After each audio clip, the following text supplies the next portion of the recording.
All right. Hey guys. So I want to go ahead and talk to you about some big hormonal changes going on. I've done a lot of research and I've been really conceptualizing the relationships with dopamine and serotonin that obesity has. And looking at my experience, looking at research, looking at kind of where they match and what I think has been happening, because very recently I have been experiencing one hell of a serotonin crash and I was really confused. So let's go ahead and talk about it. Be aware, this is research I've done. There are a lot of conflicting things about serotonin within obesity, and I'm going to try my best to describe it. But you can do your own research if you want to, and if it matches your experience, that's fine. If it doesn't, it doesn't. I don't really care. As far as the psych med conversation, it's a different topic. I'm not on anything. So this is purely obesity focused. So let's go ahead and talk about it. So basically, I was confused because within research, there's a lot of stuff that indicates that serotonin is somehow beneficial but also harmful in regard to diabetes, and it was really weird. And I was looking at things and I always could tell that I had some pretty high serotonin, especially, I could have these different feelings, like I get muscle tension, I get red flushing cheeks, I would get a lot of these feelings of like restlessness and these types of things. And I was confused because a lot of that is like low dopamine too, which, remember, dopamine and serotonin, they're opposed in the brain specifically. But what a lot of people don't understand about serotonin is that it's really split into two different main categories. There's central nervous system serotonin and there's peripheral. So within obesity, your peripheral serotonin goes up very high. And that means like within the whole body, particularly in the gut, it's produced a lot more from somebody who is obese. And basically it has some anti-metabolic effects. It slows your metabolism. It can affect insulin sensitivity, these types of things. And it also affects brown fat production or utilization or whatever you want to call it. So it slows your metabolism basically. But when it's in the central nervous system or in the brain specifically, it lowers your appetite and it can be beneficial in regard to insulin signaling and sensitivity and these types of things. So I was always confused about it because a lot of people call serotonin a feel-good hormone. It's not a feel-good hormone. It's a hormone of satisfaction, which, what does that mean? It means I want to stop. That's enough. I don't want to do it anymore. I don't want to talk to you anymore. I don't want this anymore. Bye. That's what it is. It's not a feel good. It's satisfaction. But when it's heightened, it can feel like disgust. It can feel like shame. Like, oh gosh, I can't do that. That's too crazy. Oh my goodness, Because a lot of people, like, I had literally just found this reel that was like, why do these girls, these really big girls, have so much confidence and And it was just a funny like reel or whatever. And it's like, but these girls who are not even big at all, they don't have any confidence and they're so worried. And it's because when you're super morbidly obese, especially, your brain does not have as much serotonin in it. And that has to do with like appetite regulation and these types of things. It's just not there. But it also has to do with conformity. Serotonin is a conformity hormone. It has to do with blending in with society, fitting in with others, which obviously we have to have a balance. And throughout my journey, I had a lot of weirdness with this hormone in my brain. Like in 2022, I didn't give a fuck about anything that anybody said or did or whatever. Like, I did whatever the hell I wanted, whenever the hell I wanted. I didn't have any kind of inhibition in my brain whatsoever at all. But I started losing weight, and by 2023, I had such high levels of shame in the summer of 2023 as my serotonin, I believe, was raising in the brain pretty quickly. My appetite was going way down. I had been exercising a lot, so I was having better insulin utilization, or whatever you want to call it. I was dealing with my prediabetes and these types of things and getting to a place where it was all improving. But with that came more serotonin signaling in the brain, which it felt very loud. I think what people don't always understand is that serotonin, any kind of serotonin fluctuation in the brain, it's disruptive. It makes you feel weird. When it goes up, it can make you feel depressed. You have to adjust to it. It makes you feel shameful. It makes you feel like you're embarrassed and all these types of things. It's not like a pleasant experience. And you hear a lot of fat activists, they'll talk about it like, oh, when I was on a diet, I'm so boring, I'm so this. It's because serotonin is starting to go up in their brain, which from a super morbidly obese place, your brain is going to try to make it go up really high. Your brain is trying to get you to stop eating. You're in like a very critical situation. So it was weird when I was going through it, and it caused a lot of disruption in my life. It caused a lot of mental health struggles throughout 2023 as my whole brain was changing. But I started to act a lot more appropriately, and it really did help my reputation that year because I acted more stably. And it was kind of like a stabilizing force externally. I started having appropriate inhibitions when it came to fighting other people. I started developing more empathy. I started developing an awareness of how I looked outside of myself, which I think these are all really, really important things that a lot of people that are super morbidly obese, they don't have. You know, you see a lot of fat activists in the way that they act. I think that that has to do with low serotonin in the brain. I just really do. It's like a constant feeling of being drunk all the time. It's very bizarre, but I experienced it a lot in my life. And like I said, to my detriment, it did affect my reputation very negatively a lot of years. And I wasn't able to conform in a healthy way during those years. So I acted very bizarre or very weird or off-putting throughout a lot of times, and it did not help socially. It just doesn't. So fast forward to 2023, I had just started losing weight. Serotonin in the brain is skyrocketing. It's going up really fast. I felt so much shame. I was embarrassed about my past all the time. And my appetite started to go down drastically. And it was kind of scary just because like that feeling of your appetite going way down, it's like you're not able to engage in the toxic ritualistic. So then there was also a psychological aspect too, because it's different to be white knuckling something and for it to not be physically available to you anymore. Sorry if I'm sweating, it's hot. We're in June. So that was crazy in 2023. And I think what happened is the next aspect. So let's get into the dopamine aspect. I researched this a while back. I cannot find it again. I don't know why, but I found something that talked about serotonin signaling and dopamine signaling, particularly within moderate levels of obesity, which basically indicated that your dopamine is more normal when you're super morbidly obese and when you're thin. But when you're barely obese or moderately obese, your dopamine is less.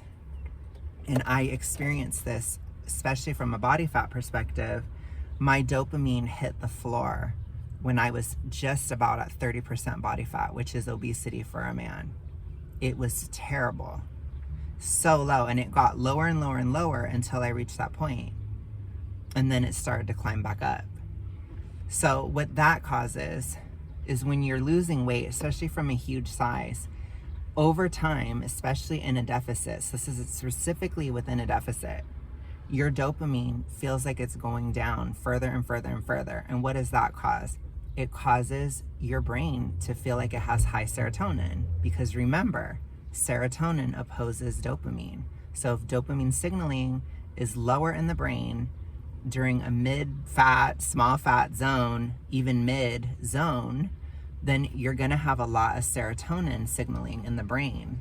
And what does that cause? It causes a lot of mid-size princess energy, particularly in the mids when it's particularly bad, as in America, that's when people are getting to the lowest levels of obesity or they're getting just out of it.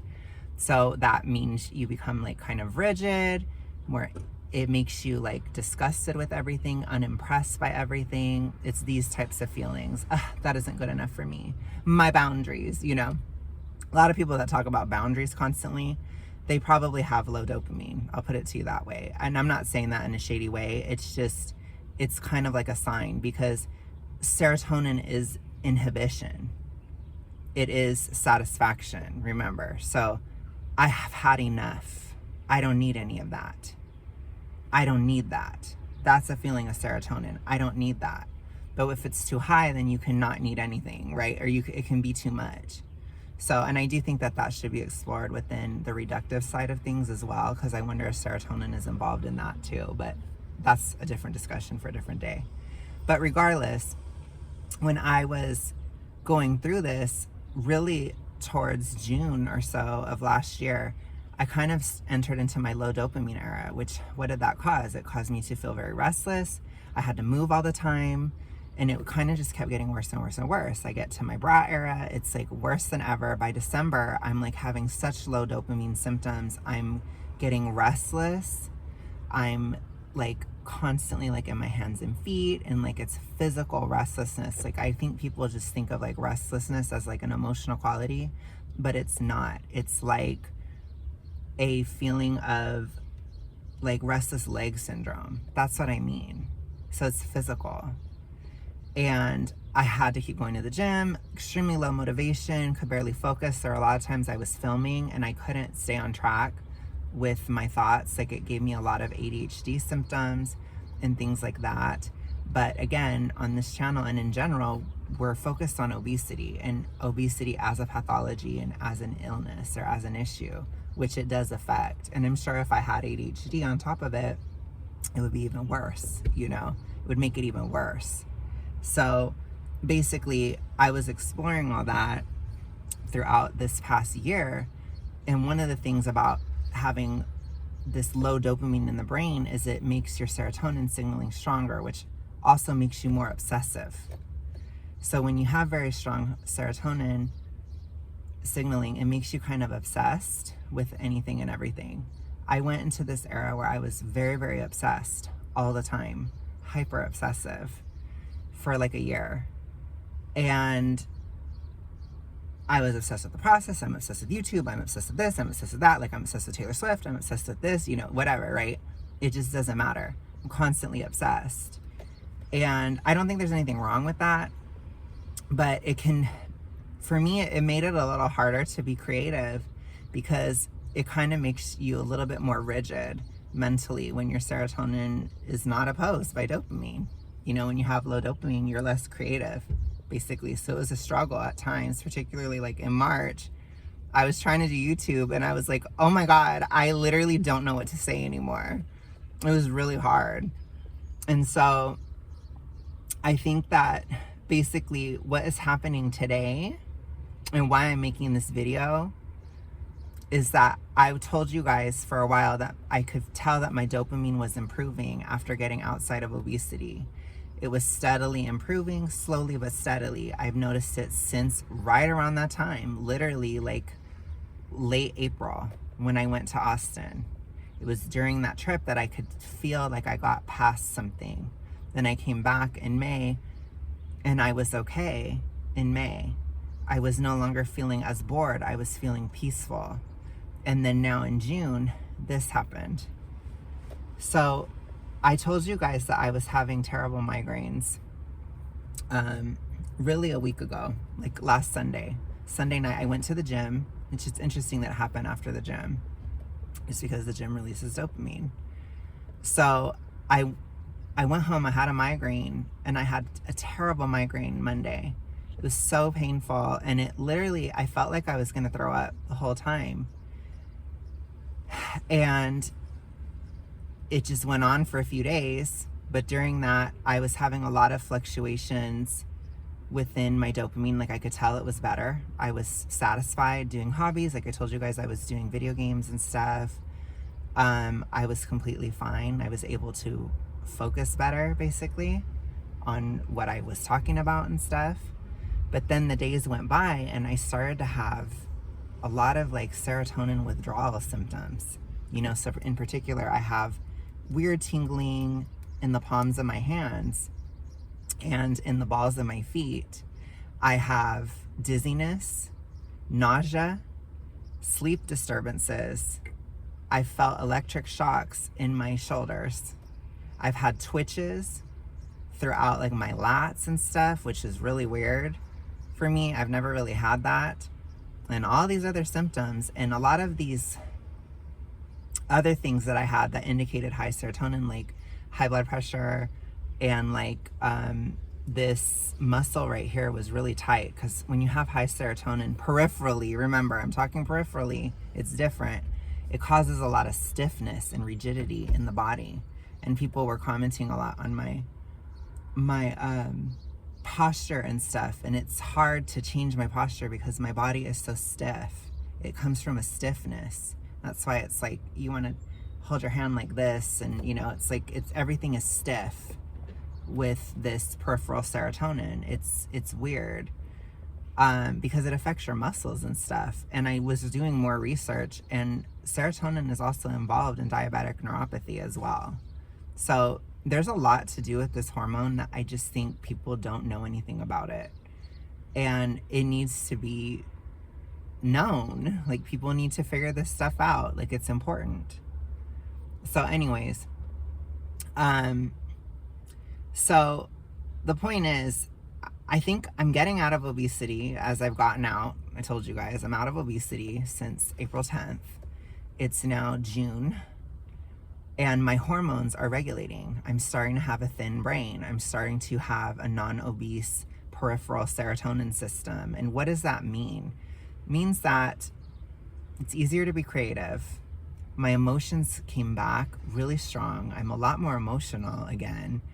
Because again, with low dopamine, you get kind of cold. Makes you a little colder as a person. I feel less rigid. I feel less competitive. I feel, like I said, more emotional, more warm. And basically, I feel like it's the fall of a mid-sized princess. It's dying. I don't feel like I'm ready to talk about boundaries every 10 seconds. I'm just like, yeah, it's okay, like whatever, it's just different. And that's all these weird changes in my brain. It's been very disruptive, but I have been fine because, weirdly enough, having the higher dopamine, it's easier to be creative. So although like throughout most of my life, I've been totally disrupted during this past week, on YouTube, it's been super easy to do YouTube, which is the complete opposite of March, where it was really difficult to do YouTube because I was basically creatively bankrupt. It was really hard for me because I had no dopamine. Basically, I felt like I had none at that time. But the point is, I'm becoming a real boy. No, I'm just kidding. No, I think the biggest thing is that it's the end of the Midsize Princess. And the end of the Midsize Princess, it's a big deal because I think it helps a lot socially. And now I'm going to have more balance, where it's like I have a balanced serotonin system. I still have my appetite lower. I'm still not having issues with continuing the diet. But now I get my creativity back and my feelings back and like all these things. And it's like I've been dealing with this serotonin shifts for like 2 years. And I have to kind of find myself again. I feel more similar to how I felt in 2022 because I was very emotional that year and stuff. And it's like that all died. And I have to kind of rediscover this. But right now I have to just deal with this freaking withdrawal of obesity, basically, which is crazy. So all I'm saying is, don't ever believe somebody that tells you that obesity doesn't matter. It changes everything. And it certainly changes the relationship between dopamine and serotonin in the brain, in the body, all over, in ways that are not positive. So, yeah. All I'm trying to say is I want to give you guys my experience. If you get out of obesity and you stay out, it will normalize. And that matters. So let's keep it going. Let's not accept fatness. Let's not accept obesity, even low levels. Even low levels, it's a no. Because it changes you in a way that you don't want to be changed. You don't want to have low dopamine if it's unnecessary. It makes you depressed and it makes you stiff. I don't know. It makes you like a stiff person. And also, in the case of like diabetes and stuff, like you don't want to mess with that. You know, it's not good. And they're still looking at the connection between diabetes and serotonin, but it's there. There's something going on. They know that it's involved somehow. But I will just offer the perspective that when it's in the brain, it helps. When it's in the body, it doesn't help. So I'm going through this shift where it's coming down peripherally. Still probably the same in my brain because my appetite hasn't gone down. But that dopamine is now regulating to where I'm having a normal brain. Like I said, I'm a real boy now. So I hope that you guys could follow that. I know it's kind of a lot, but these vlogs, they're just kind of like, I'm trying to document it. So if you guys don't get it, I'm sorry. I'll probably package it better in the years to come. But I have to talk about what's happening right now. And what's happening right now is a serotonin crash, dopamine normalization, and this is a good thing for sure. So I will talk to you guys later. Have a good one. Bye.